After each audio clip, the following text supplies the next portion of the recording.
Hey, happy Monday. It's Rumor and Innuendo. I'm Dominic D'Angelo of adfreeshows.com, SEScoops.com, and 134TV.com. But per usual, I'm here with Mr. Robert Karplis, WD Creative _ish. Robert, we had quite the wrestling weekend, hadn't we? It was a packed wrestling weekend. Caught SmackDown on Friday. Saw some video clips, at least, of Vengeance Day, the NXT show. Watched all of Grand Slam Australia, and we've got Monday Night Raw tonight to talk about. So it's amazing that people had time to spend with their friends and family. Right, and on President's Day, nonetheless. Yes, shout out to Jack Tunney. The reason for the season, obviously, the only president we recognize here on Rumor and Innuendo. That's 100% correct. What a president he was, by the way. Hey, let's give some shout outs to some folks here in the chat. All Jake says, I'm just here for the razor running. Could happen. He's resting right now, so hopefully he does not get too alerted. Adam J. Goodman says, we need smaller rings. Adam, what are you doing, man? You're killing me here. Yeah, this weird small ring controversy it's hilarious. I enjoy that this became a story. This is the kind of thing that you see in real world news where people latch on to something and it just becomes a bigger story than it needs to be. The size of the ring, how the ring arrived, whose ring was it? Was this planned? Was this an accident? This would have been the perfect segue to a Blue Chew ad, but unfortunately, Blue Chew not on the roster here for today. Who cares? Who cares about any of this? No. So when people say who cares, in Adam K. Goodman's defense here, and a lot of people's defense, when you watch that show, the ring is a different size than what AEW typically uses. So it does have a different feel. It is not a freakishly small ring. It's the size that WCW used to use, size TNA used to use. But when you, especially in their first match, when you have big guys in there, like Takeshita, like Kyle Fletcher, they all take up space, and you suddenly realize, boy, they seem a lot closer together than they normally do. And then you look at the ring apron, and it's clear that the ring apron was designed for a larger ring than what they had, so they had to adjust it. They didn't have the right steps for them to come in and out, and it makes it look, I'll just say, different. Some people thought worse. Some people thought it made it look lower rent. I just thought it made it look like a different feel than normal. If WWE suddenly shrunk their ring, you would notice. It would feel odd. Yeah, and I think that's fair. I do. I think, though, ultimately, like, if you're a fan and you're watching and the wrestling's okay and everything like that, is it really, like, how much does that hit your radar where it's got to be everything becomes a big talk on social media. So but it's also something, Don, that people just notice. And when you're staring at it all night, you're going to wind up seeing that. But again, it's not the size of the ring. It's how you use it.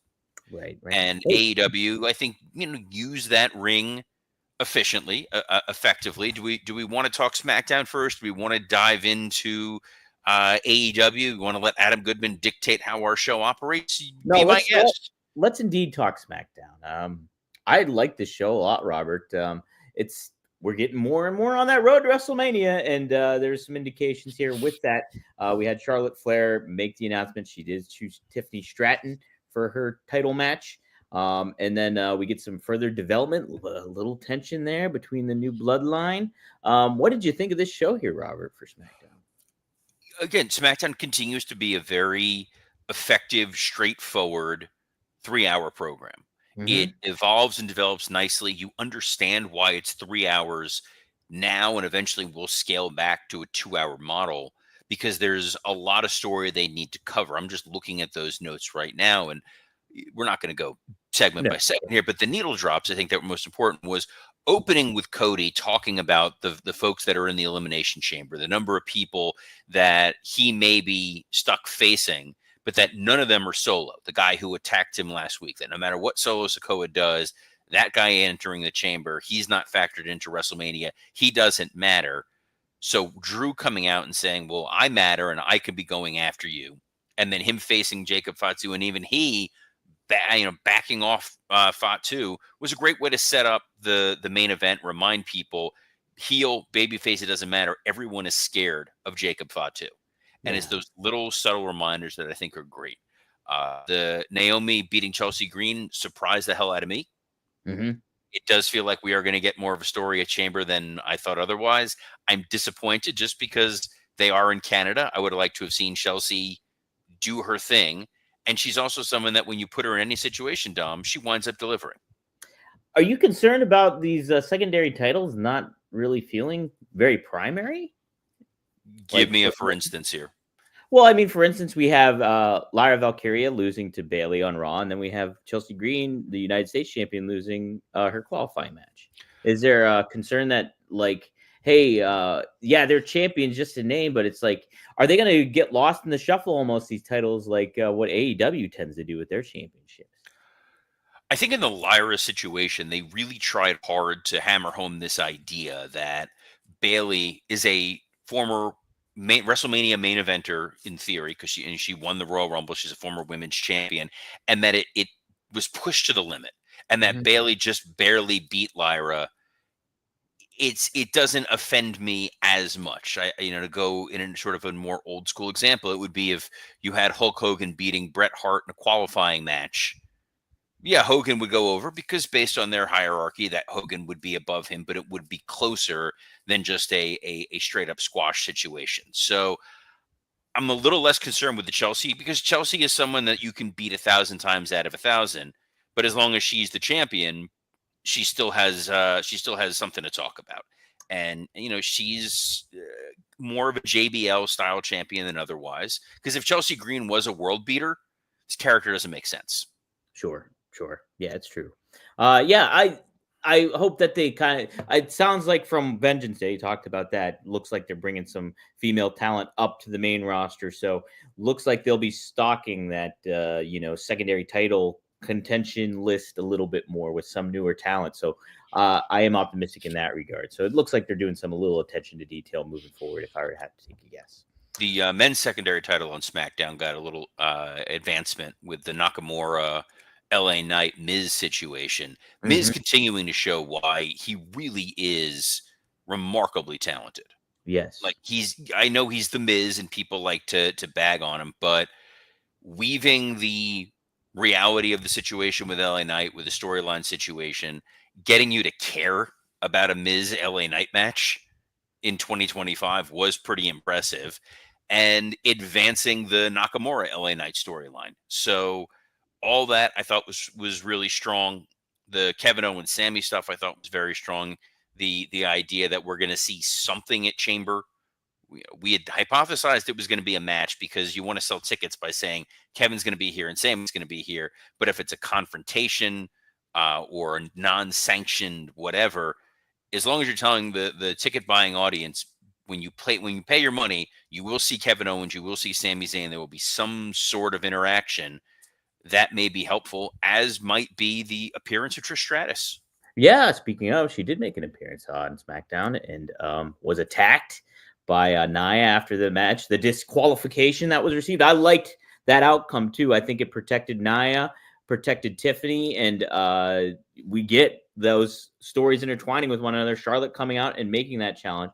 But yeah, how do you think of the build? And it's going to be Charlotte and Tiffany at WrestleMania instead of maybe the suspected Charlotte and Rhea that people were talking about too.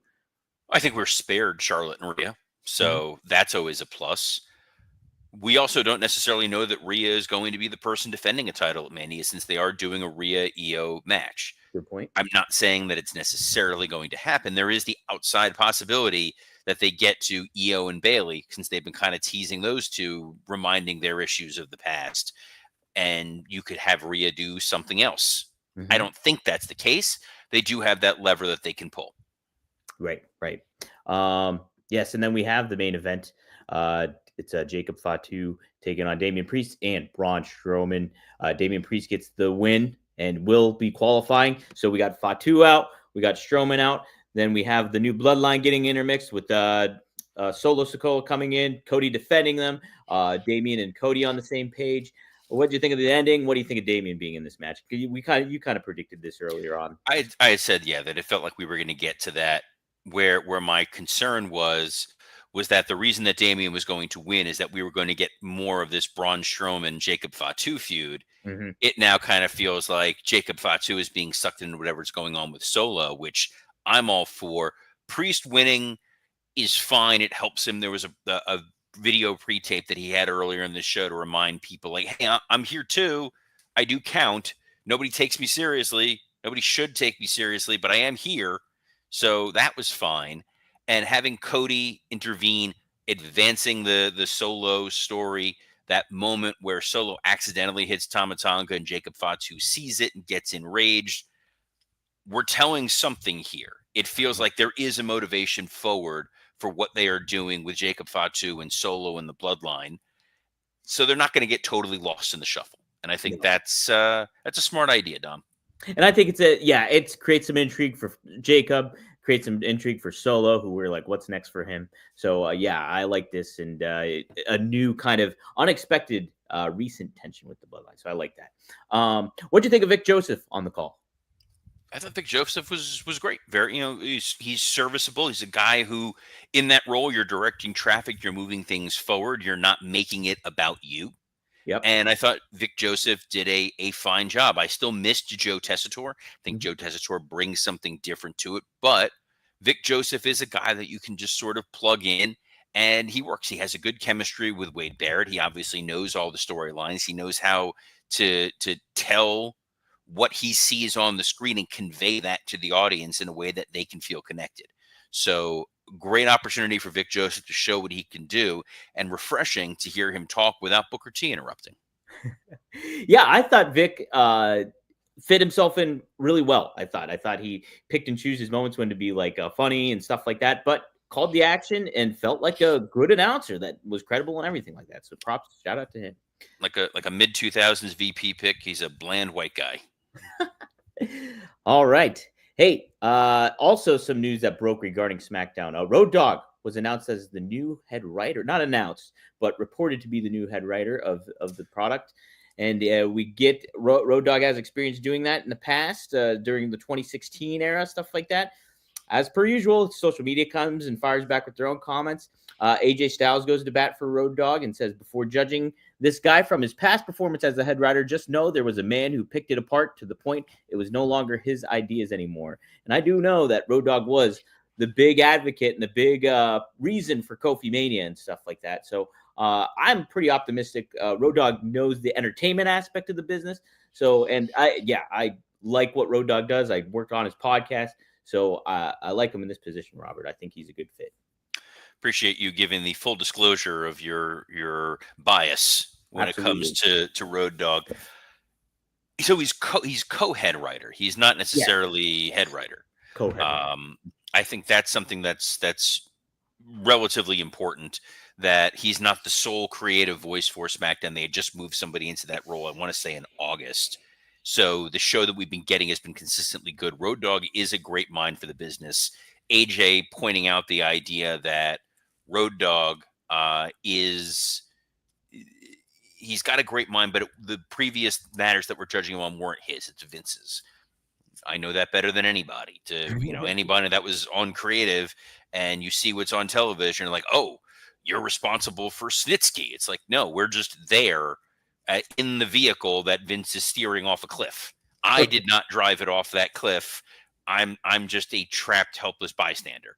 So if that's the case with Road Dogg, which very well might be, makes sense. He's been handling the live event business, the house show cards, which are predicated on what's going on with central storylines. It means he understands how to work with the talent as the sole face at those live events, talking to, damn it, Devin Dowling. I don't left it up there. All right, so there's a comment. You can put it up there, Dom.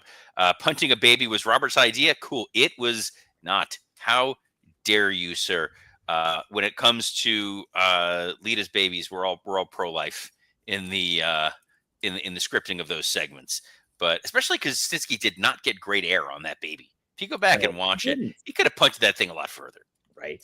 But the point I was trying to make was when you're running live events, you are a one-stop shop for both the creative and the talent. So Road Dogg obviously has the respect of the locker room. He's somebody they trust. He's somebody Hunter trusts. AJ's point is valid. I'll be curious to see where it goes. And if we see a sharp decline, then we know to blame Dom's podcast partner, Greg Gagne. Hey, for clarity too, John Swikeda is the other co-head writer of SmackDown for everybody. So there we go. Yes, you can blame me, everyone, and Greg Gagne. All right, Robert, you talked about it. Did you, before we get to Grand Slam, did you want to touch upon Vengeance Day and anything that really stood out to you? No. You got to see the clip wise. Okay. Jordan Gray showed up, so cool stuff there. Heard really, really good things about oh my gosh, Ethan Page and who did he fight? Jaquan Evans. Javon Evans. So, and that was a great match from what I heard. So if you guys seek that out, go watch those matches for sure. Check them out. All right. Grand Salami in Australia, Robert. Smaller ring, bigger audience. Big takeaways from this. What were your thoughts here on AEW Grand Slam Australia? So the first thing is I did not watch Grand Slam Australia live because we didn't know what time it was going to start. First of all, we knew it was going to be on after the All-Star game, but there's no guarantee that was going to end on time. I am an old man. I'm not staying up until 1:30, 2 o'clock in the morning to watch a wrestling show, and I can watch it the next morning. So I got up the next morning. I fired up Max early on in the day. It was like 6:30 in the morning. So I'm like, let's get this thing going. I could not find this show on Max to save my life. I knew that it was called AEW Grand Slam. So I look up the AEW. I type in Grand Slam. Nothing comes up. A bunch of Grand Prix videos come up. Cool. I look up the AEW tab. There's nothing on the AEW tab for AEW Grand Slam. I go, oh, this was technically a collision. Let me look up the latest collision. The latest collision was from a week prior.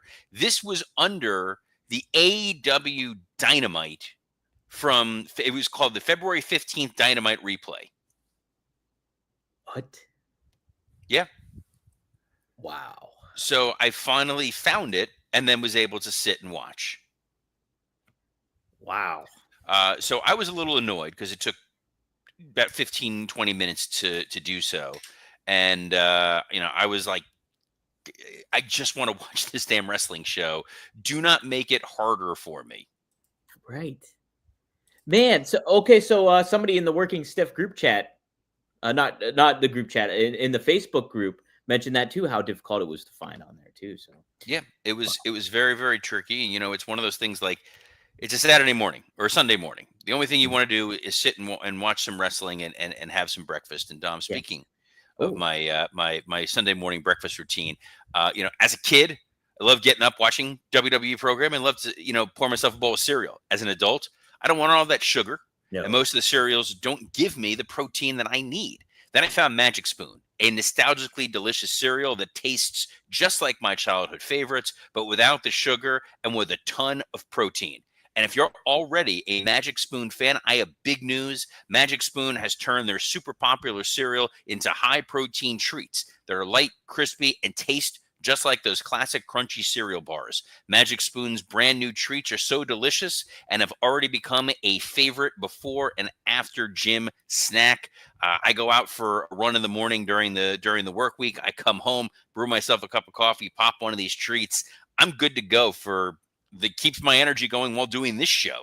That's how you know this thing works. That's it. And Magic Spoon's brand new treats are crispy, crunchy, airy, and an easy way to get 12 grams of protein on the go.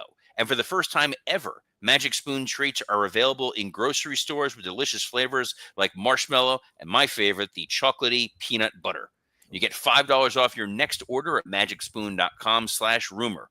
Or look for Magic Spoon on Amazon or in your nearest grocery store. That's magicspoon.com/rumor for $5 off. Magic Spoon, hold on to the dream. And Dom, I had a dream that Grand Slam was going to deliver. And despite the anger of the people in the crowd and their signs, I think Grand Slam, for the most part, delivered. I think it was a pretty fun show.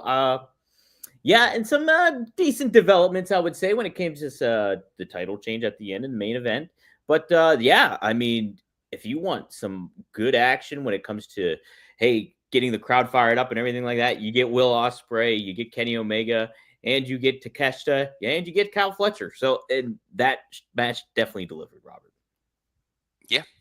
The tag team match, Fletcher and Takeshita versus Will Ospreay and Kenny Omega, was a really fun match. It wasn't quite a pay-per-view, Mm-hmm. so it worked as a strong opener style main event, which was good. Gave the crowd what they wanted. It gave them a happy joy finish. But I think there was other stuff on this show that worked a little better in terms of advancing stories. Okay. This match set up, hey, we're now going to get Takeshita and Kenny Omega. Mm-hmm. We're now going to get Kyle Fletcher and Will Ospreay in a cage. That's fine. Maybe I wouldn't have done a clean finish here. Yeah. Especially because you were giving the audience other things to enjoy later in the show. I thought this was a way for the heels to steal a win or a distraction finish or a DQ finish or something. But they wanted to go all out and give them a great match. And I think they did give them a great match. I think Mercedes got a great match out of Harley Cameron. Mm-hmm. I strongly disagree with the finish that one there, Dom. I do too.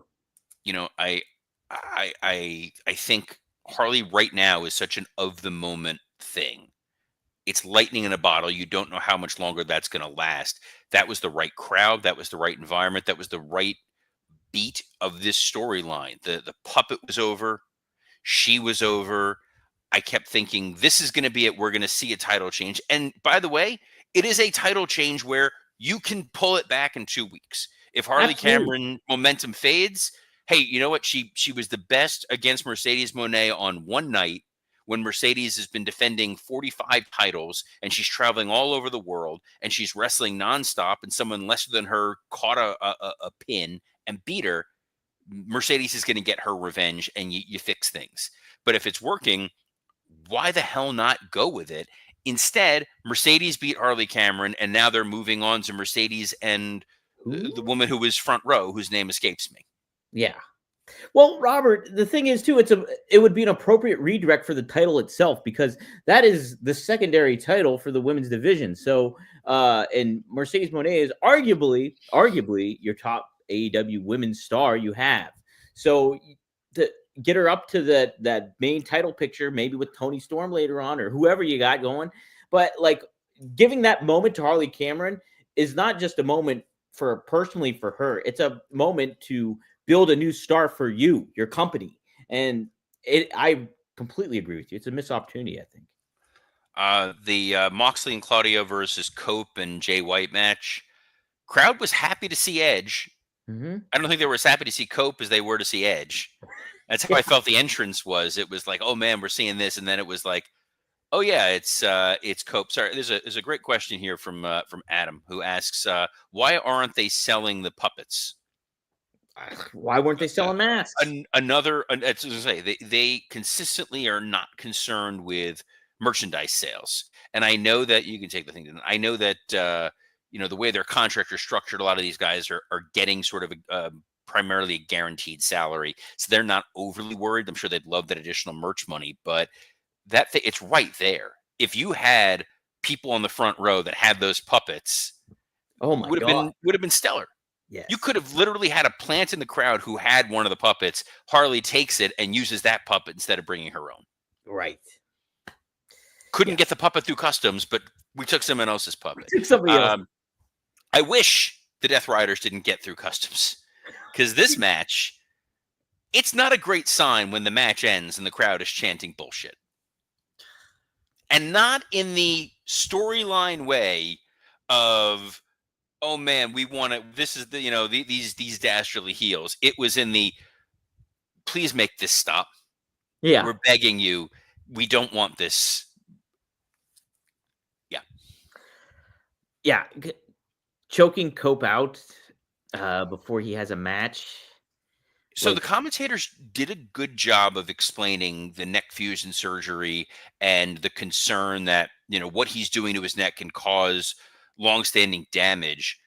If that was the beat you were going for, if that's the moment that you wanted, you should have paid money to fly Beth Phoenix out and put Beth Phoenix in the front and her seeing what's about to happen to her husband while this is going on, yelling, screaming, pleading, a conflicted referee, and the referee saying, I have to stop this. he is unresponsive. His wife is begging for him to not be permanently paralyzed. Right, something.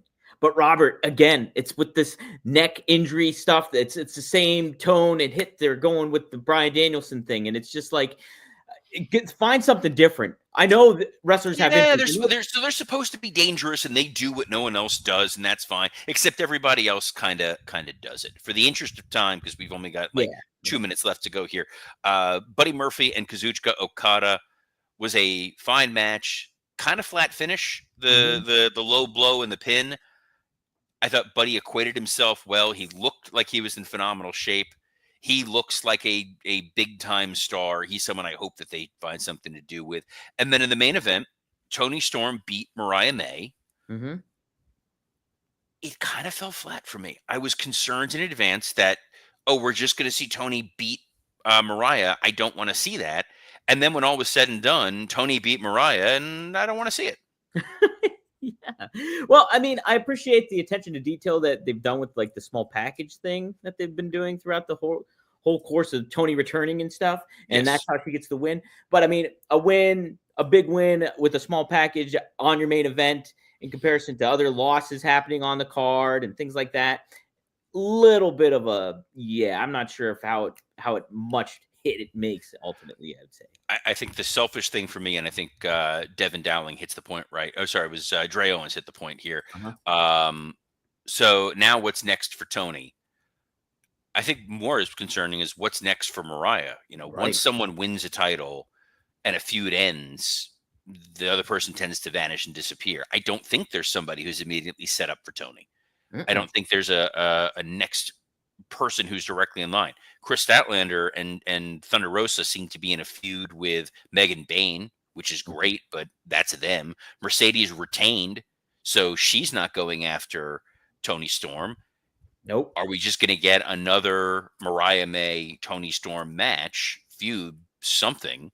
You'll need a new wrinkle. So hopefully they'll come up with a new wrinkle, but that is that's a future Tony Khan's problem. Right now we've got Raw tonight. We'll be talking about that tomorrow. We will know whether or not it is Seth Rollins or Finn Balor in the final Elimination Chamber spot. And if you're not sure who that is, you may have suffered significant brain damage. And if you suffer significant brain damage, you may be hosting a podcast with Dominic D'Angelo. Hey, Dom. Yes, you can be checking me out and others on Magnum TA and Greg Gagne. Straight Talk with the Boss will be going live tomorrow at 4 p.m. Eastern Standard Time, per usual. 4horsemannetwork.com. Tune in right there live, ask some questions, and let's hear some stories here from Greg and Magnum. Also, new episode, me and RVD. We went live on Friday for 2.5 hours. So it's a big 2-parter episode. Rob gives his thoughts on some current events, including Ricky Stark showing up.